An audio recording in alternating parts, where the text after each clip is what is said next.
एक गांव के पास छोटा सा चौराहा हुआ करता था। वहां पर रोज एक औरत बिरयानी बेचने के लिए आती थी, लेकिन लोगों को कुछ भी नहीं पता चलता था कि वह औरत कहाँ से आती है और कहाँ जाती है। वह रोज वहां बिरयानी बेचती है और वहां से चली जाती है। एक दिन की बात है, एक व्यक्ति सोचता है कि क्यों ना पता लगाया जाए कि यह औरत कहाँ से बिरयानी बेचने के लिए आती है। वह उस औरत के पीछे लग जाता है। औरत कुछ दूर चलती है और अपना ठेला और खुद को आसमान में उड़ा के ले जाने लगती है। एक बहुत ही घना जंगल होता है जिसमें बहुत ही भयानक भयानक आवाज सुनने को मिलती है और भयानक आवाज आती है।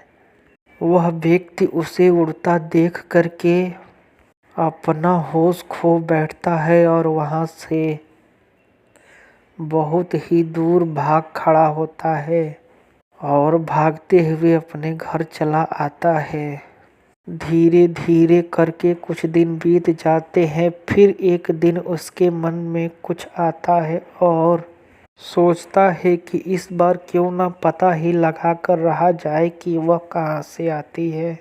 ठेला लेकर वह औरत गांव के भीतर चल देती है और धीरे धीरे जंगलों के रास्ते में बहुत ही भयानक रूप लेने लगती है, क्योंकि उस रात पूर्णिमा की रात थी। चुड़ैल अपने पूरे भयंकर रूप में आ जाती है तो उसे पता लग जाता है कि उसके पीछे कोई आ रहा है। वह तुरंत ही उस व्यक्ति के ऊपर घूम करके हमला कर देती है। वह कुछ करता या सोचता उतने देर में उसे मार देती है। गांव के लोगों को उसका रहस्य कुछ पता नहीं चलता है। गांव के लोग बहुत ही हैरान होते हैं और बोलते हैं कि यह कल शाम को जंगल के तरफ घूमने गया था। ना तो इसका कोई दुश्मन है और ना ही इसने आज तक किसी से कोई बैर किया है। तभी गांव के लोग पता लगाते हैं, लेकिन उन्हें भी कोई सही रास्ता नहीं मिलता है।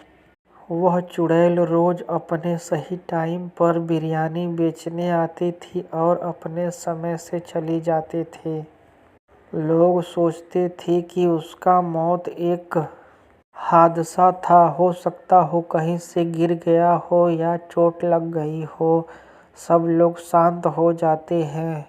जब चुड़ैल उस व्यक्ति का खून पी लेती है तो वह बहुत ही खतरनाक हो जाती है। अब वह खून की प्यासी हो जाती है।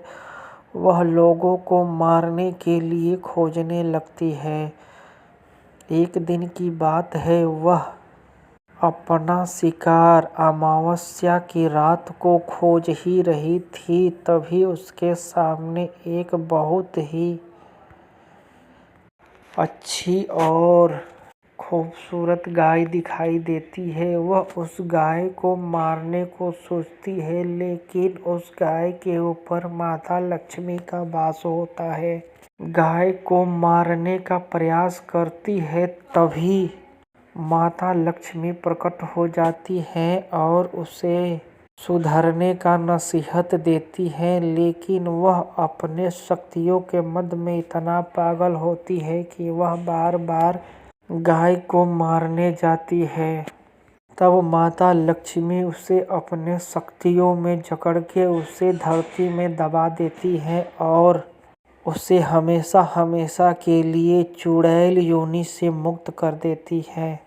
वह चुड़ैल अपने असली रूप में आती है और माता से आशीर्वाद लेकर के इस चुड़ैल के जीवन से मुक्ति प्राप्त कर लेती है।